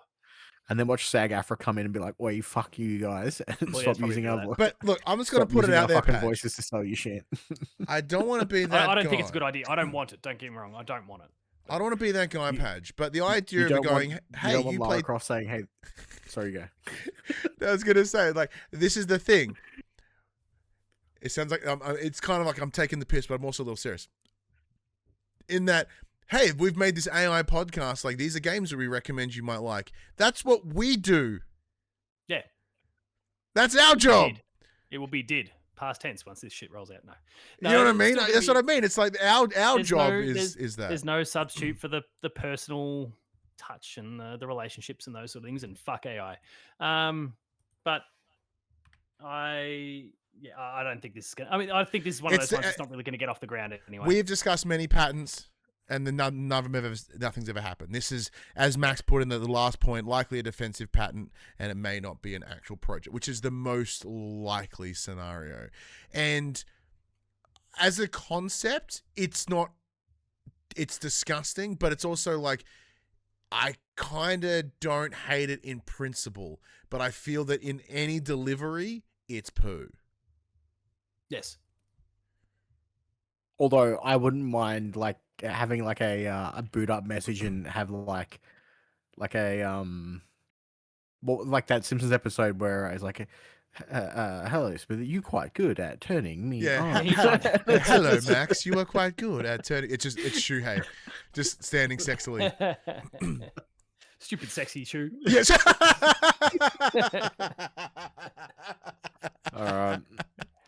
Speaking of things that are sexy, GTA 6 is on the way. Maybe. The announcement and release planning, we're getting a bit more detail around it. So Take-Two are continuing to bang on about their November 2026 launch window. They've now they've reaffirmed that in their latest financial call. There's been a lot of talk about physical copies recently, and they've continued whether that maybe gets delayed to avoid. Yeah, the rumor was that there was going to be no physicals at launch to avoid like ship leaking, like kind of breaking of street. Yeah. But are you guys apparently is not going to be the case, and then the marketing campaign for the game is going to kick off in it's our winter. Yeah, is Player 2 going get and review this bad boy? I mean, we've become very friendly with Rockstar in the last 2 years, but that's good. Can you be like, hey, we'll take two? Can you be seasonal Paj when that happens so we can get like coat sell this? We'll see what we can do. No, we became friendly with it. It was. Can they reach out of the blue? I've spoken about this story. I think privately, but Matt had been doing a whole bunch of like video game themed cooking videos. And someone who worked in PR for I don't know. I think it was like they were working with Microsoft or someone, but someone overseas anyway. Then spoke to their mate at Rockstar and showed them the video, and they loved it. And then they reached out to Matt, and now we're connected with Rockstar PR. God damn, and Max, we had this idea ages ago. All we needed was to do some fucking cooking. Fuck, yeah. I've like. So we're chummy with them these days. I won't disclose anything more about no. There's nothing like about when or whether we will or won't get copies or anything like that. There's some opinions and feelings that the individual that we work with has that I think might work favorably to Player 2 when the game approaches. But also, I guess to the conversation around the day one stuff, there's I think a very reasonable question about do we even need reviews? Do we need people? Yeah, like is everyone getting it at the same time? Like pre-release? Or is it just we'll give you a code, but you get it the moment the game hits shelves? Did GTA 5 have much preview coverage? Yeah, granted, it was like 40 years ago. Previews would be a bit different though, because they can still bring people in, do vertical slices. You're talking about. Oh, sorry, I meant the review. The typical preview is here it is, as opposed to the other game that I'm embargoed on at the moment, which is like there's a preview embargo. We've had them in the past as well. So and you know these. It's the full build, and you can play up to this point, talk about this bit of the preview, and then everything else comes after. Like that's the risky one, I think, for Rockstar if they went down that path. And considering the fact that they've had those leaks at the back end of last year, and what they like the supposed leaks earlier this year. No, it was a little while ago now. Yeah. You talking about when all that footage came out? That was like that was ages ago. But they had one recently, maybe the back end of last year. And they came out same like person that made the boiler room explosion. So you could see that they'd be hedging their bets anyway to begin with. Yeah, it makes complete I wouldn't sense. blame them, but also they could just sit back and go, "Fuck it." There's nothing that these journalists dickheads can say that's going to deflate the enthusiasm for this game. Yeah, and I think with the GTA 5 is still a fucking top we selling game protest every give it a month. 2 out of 10, and then maybe that changes things. But and I think once again with the combative nature that the online gamer has with game journos these days, I think there might be a concern that if people don't give them 9s or 10s, even if it's, you know, if you give it a 9 out of 10, I think everyone would fucking chew that outlet apart. yeah, I look forward to being an editor at Player 2 when the time comes. That's gonna be awesome for you. Speaking of awesome things, but for Max. I'm just going to do both these Final Fantasy stories. So I was thinking. Link them together. So Final Fantasy VII Rebirth is getting a price drop. All versions dropping around $20 in the next week or so. This will be a permanent price reduction. Rebirth's new cheats have been revealed for the upcoming ports. They will be coming to Xbox and Switch 2 with the cheat features, and PS5 will get them, I would imagine, at launch when they come out on the other two consoles. Yeah, they haven't confirmed that. Reasonable assumption. Yeah. And it does look like the PS5 exclusive window will be ending, moving over to a multi-platform release with Remake Part 3 that is coming from fairly reliable online person, Nate the Great. That Part 3 will be skipping its PS5. Nate the Hate, sorry. It's so Nate the clear Hate. that you use AI. No, that was actually me writing that because damn I put this in afterwards. And you and I were I'm like, I'm pretty sure there was a I want to check this because I don't think this was confirmed. I literally got on, looked at it. I'm like, yep, it's from Nate. And I Max spoke and I to were Ryan talking about it It's pre-show. literally me. And we said Nate the Hate. I'm like, that guy's a pretty great you know what source, it is, and that's what fucking happened. No, you know what it is. Nate I've been the watching Great I've been watching Ted Lasso, and the kit man is Nate the Great, who becomes the assistant coach. Nice backpedal, Max. A good one. Anyway, yeah, Part 3 multi-platform by the look of it. It still won't be no more exclusive. You don't reckon it'll be day one? No, it'll still be 6 months, whatever. Like Sony's invested too much in it already.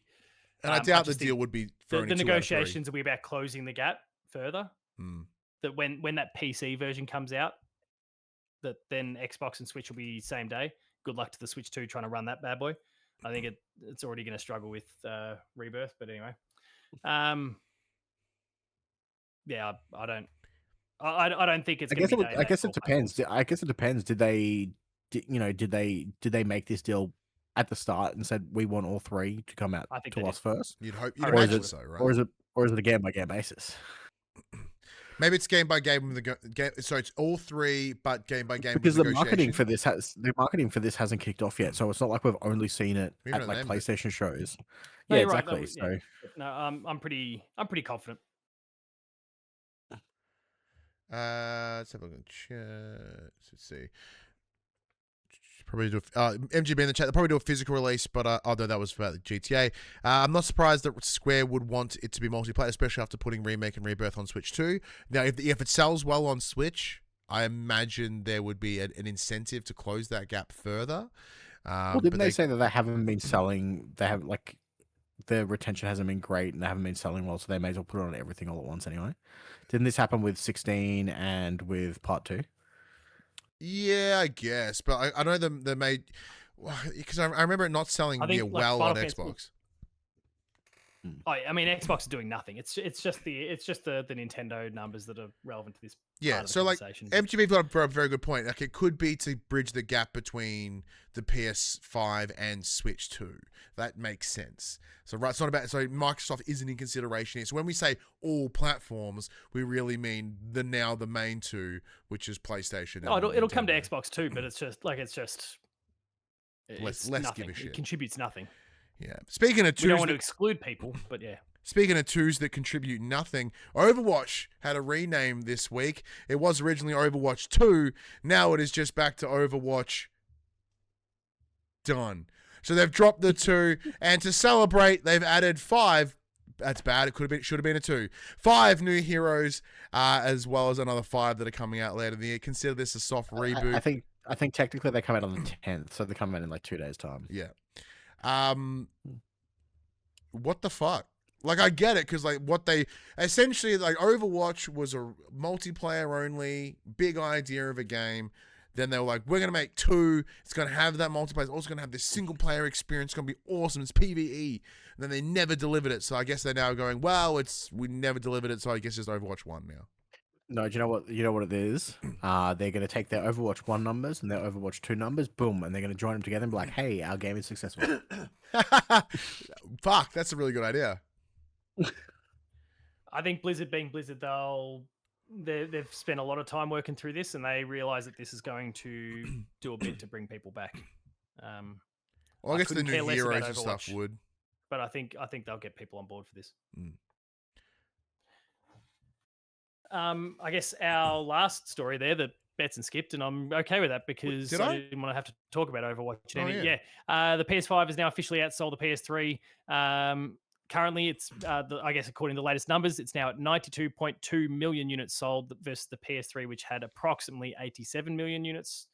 8.5 million PS5 units were sold in Q3 of the fiscal year 2025, which is all of this is a fairly major milestone for the PlayStation brand. And a little extra note there is that PS5 actually outsold Switch 2 during the holiday period as well. Hot damn. The other, I'll just skip ahead. The other PlayStation 3 related news is after 20 years, Netflix will no longer be supported on the PlayStation 3. Oh, man. Yeah. No one can no longer watch Netflix in 1080i. That's a shame. And in further PS3 news, yeah, they still haven't got backwards compatibility going. Fuck you, PlayStation, sort it out. Yeah, you assholes. I want to play some of them games. But look, we talk a lot about the numbers for like sell through, etc. for the consoles. This is pretty cool. This is great. Because there's a lot of discussion around that generation, like, oh man, Xbox 360 smashed them. Yeah, initially. But then the PS3 beat them in the end. And now the PS5 is selling even further than the PS3. That's pretty remarkable. And it's still, it's just slightly behind. I think Betson, did you and I talk about this last week? Like, it's still, the sales are still relatively in step with the PS4, just slightly behind, but it hasn't benefited from a GTA bump yet. Yeah, GTA is going, like, we're going to get into 100. It's just trending really nicely, and it's just going to be a nice big spike. All right, let's lay it down now. If we're sitting at 92.2, what do you think it will be in a post, like, let's say end of this calendar year? It's a month after GTA 6 comes out. What do you think it will be? Well, I think we're going to notch up. We'll get to 100 million by the time GTA comes out. Mm-hmm. So,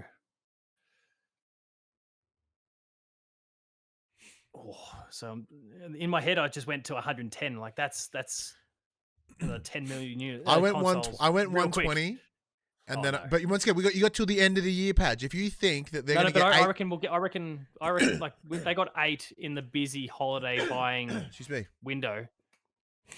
So I reckon they'll get 8.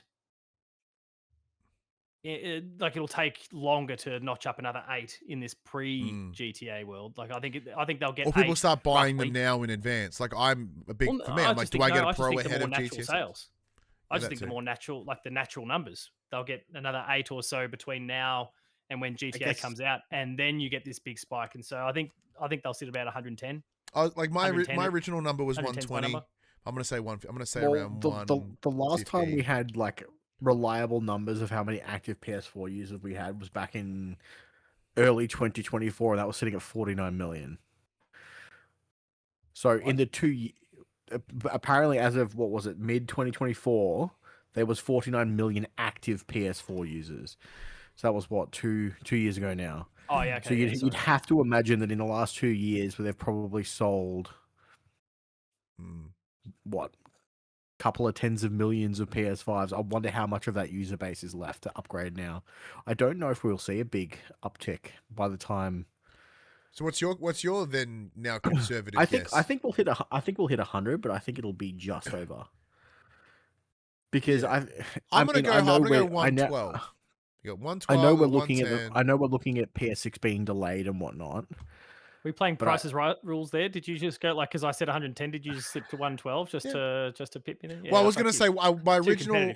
Originally I went 120, and then I'm like that, and then you were like 110. I'm like, actually, you know what? I think you're right, but I still think optimistically, so I dropped it down to 112. And I want to see what put it Max like gets. 101. I'm gonna put it like This 101. is at the end of the calendar year. Wow. Is that like, At the end of the year, at the end of the calendar year? So that's they obviously sold 8 million in the holiday period last year alone. Correct. So no one's going to be buying anytime soon. Who's buying new consoles right after But the this holiday will also period when they're all are on sale? Pro sales inclusive of this number? I assume they are, right? Yeah, I would imagine so. I imagine there'd be quite a number of upgrades to pros. Not a lot. I don't know. Couple million. I don't know. We'll see. All right, let's jump into some industry. These are essentially just quick news. bits. I kind of just quick bitted a lot of this news. All right, well, yeah, do you want to just rip through these then, Max?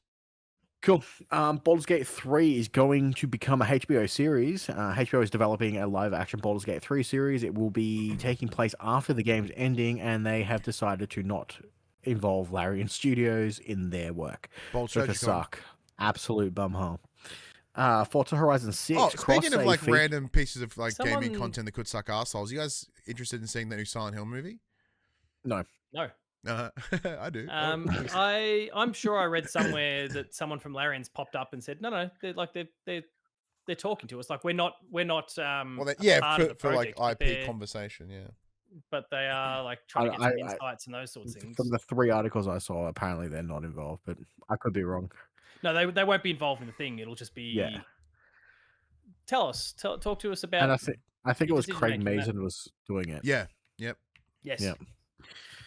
Forza Horizon 6 cross-save feature will feature between PC, Xbox, and PS5. So if you're looking to buy it on PS5, you can get a head start by playing it on a different console first. Crimson Desert PS5 Pro enhancement and has a dedicated optimization for PS5 Pro. Pearl Abyss has confirmed the support. This game would make me buy a PS5 Pro. I'm still not going to do it.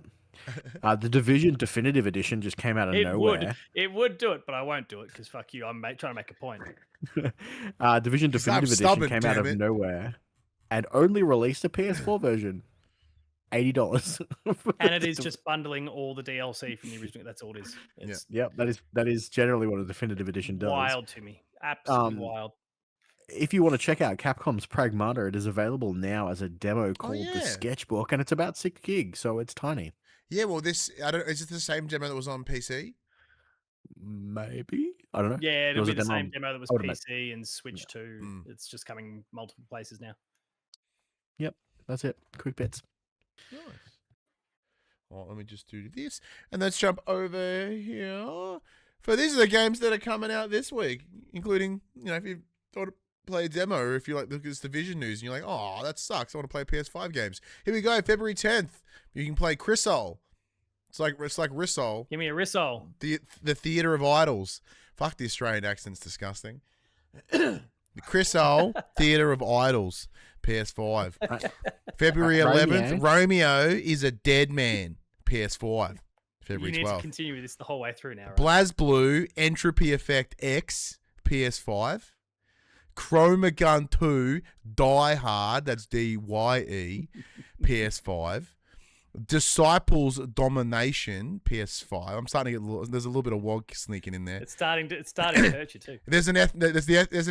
Look, living in the northern suburbs of Melbourne for numerous years while I was studying, I have picked up like an accent that I take the piss out. Whenever I want to take the piss out of someone, I really kind of pull out this like very thick European accent. I'm slowly defaulting to it now.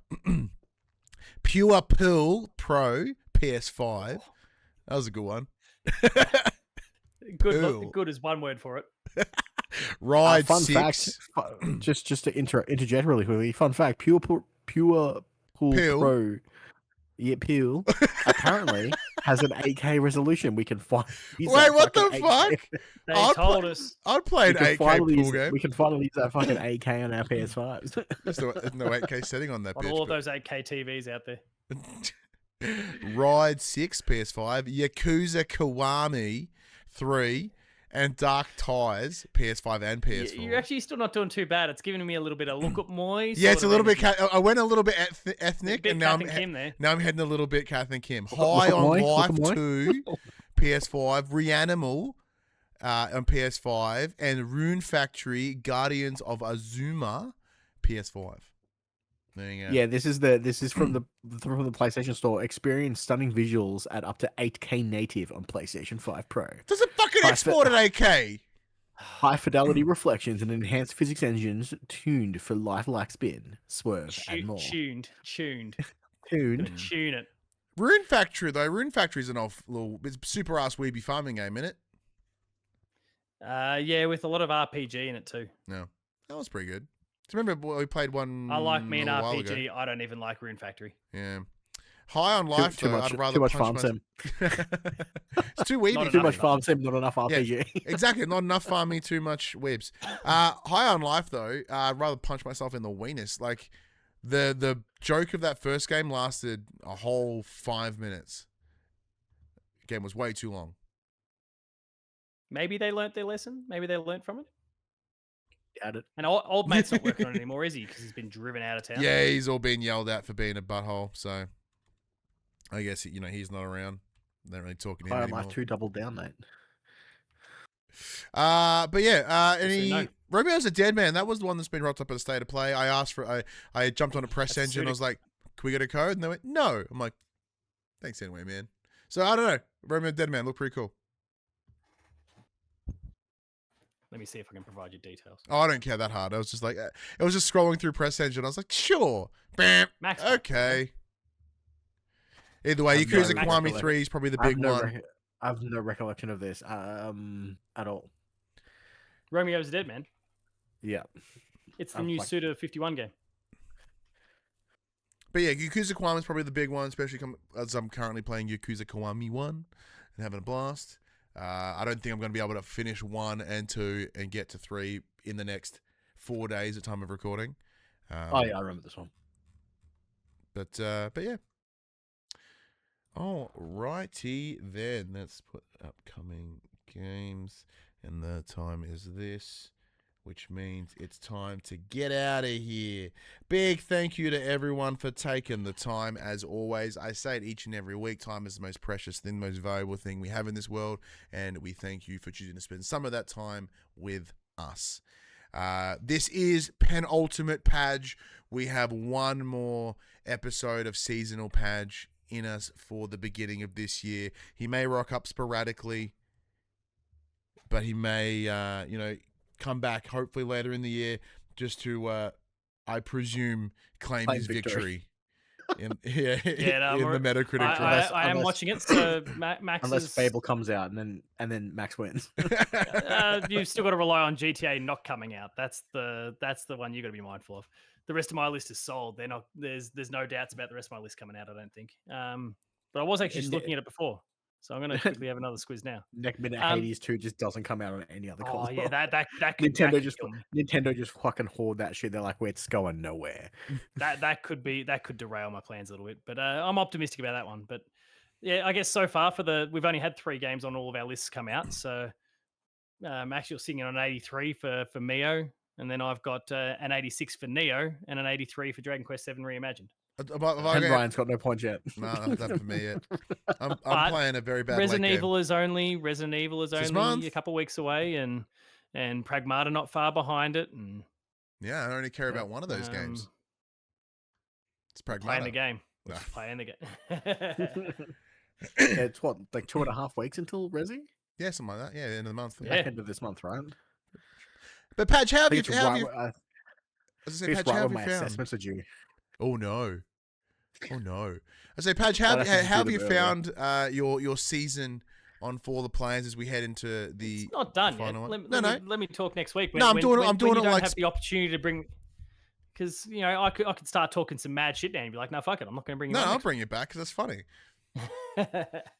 No, I mean, I'm happy to be talking PlayStation frequently again.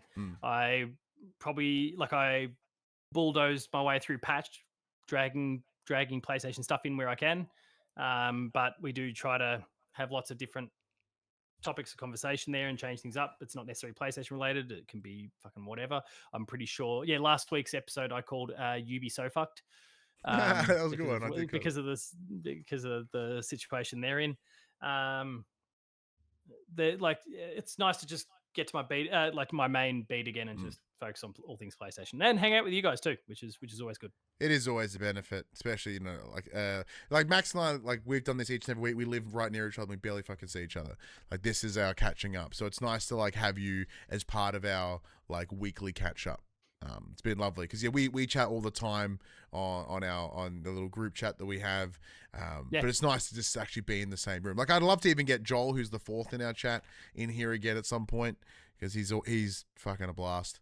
But no, it's been good to have you. No, I don't think that's a good idea. Like, especially if I'm not there to support you, that's way too much anime bullshit for this show. Fuck, that's a very good point. Very, very good point. Yeah. But it has been fun having you in here, and we obviously got one more next week, and then you have a bit of a break, pop up when you want, and I'll definitely pop up. Like, I'm pretty keen to.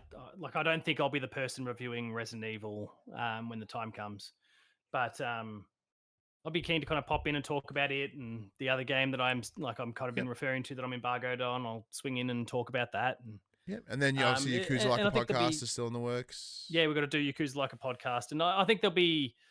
There'll be opportunities like when Geelong doesn't play on a Sunday, for example, then that means I'm available on the night potentially. It's just whether I've got the runs on the board with the wife. Yeah, or you're happy or sad from the night energy before. in the tank. Hey, depending whether you're happy or sad. Also, if I'm just completely fucking tired from staying up till 1 a.m. talking to people in a post game stream. Oh yeah, because once the games kick in, like that's the post show chat. Once the games kick in, like we play a night game, say on a Saturday night, that game finishes at maybe 10:30, something like that, and then we kick off our post game stream, and I usually start drinking. The community starts throwing super chats around. There's one bloke that rolls in, he's regularly taking off his shirt. So it's a good thing we don't stream it on Twitch because nips would get us shut down. And it just gets a bit wild. So I'm usually pretty knackered the next morning. Absolutely, it's a good time for all. It is, and it has been a damn good time. But speaking of time, let's get the fuck out of here. Max, you know what you're doing. Right, everyone, you know the drill. This PlayStation conversation happens every Tuesday morning at 8 a.m. on podcast services, including Apple Podcasts and Spotify, and 9 a.m. on those YouTubes. If you'd like to take part in future conversations with us, you can. Come check out our socials, Facebook, Discord, Instagram, X. Those links are found in the description below. If you want to join the conversation as it happens, head over to twitch.tv/popcultures, where we watch us record this show live. We can jump in the chat and become part of the show. If you want to support the show, you can. Tell your friends, tell your family about this PlayStation pod. If you are listening to us on podcast services, be sure to give us a 5-star rating and a written review. Watch us on YouTube, be sure to like, subscribe, with comment below. I endeavor to answer every single comment. And if you want to support us financially, you can at patreon.com/thepopculturists. But until next week, I'm Ryan Betson. I'm Mr. Pibb. And I'm Paul James. Go check me out streaming The Last of Us this week. Yeah, should be a damn good time. And that was for the players. I completely forgot about that Pibb shit, eh? That was good. Good callback.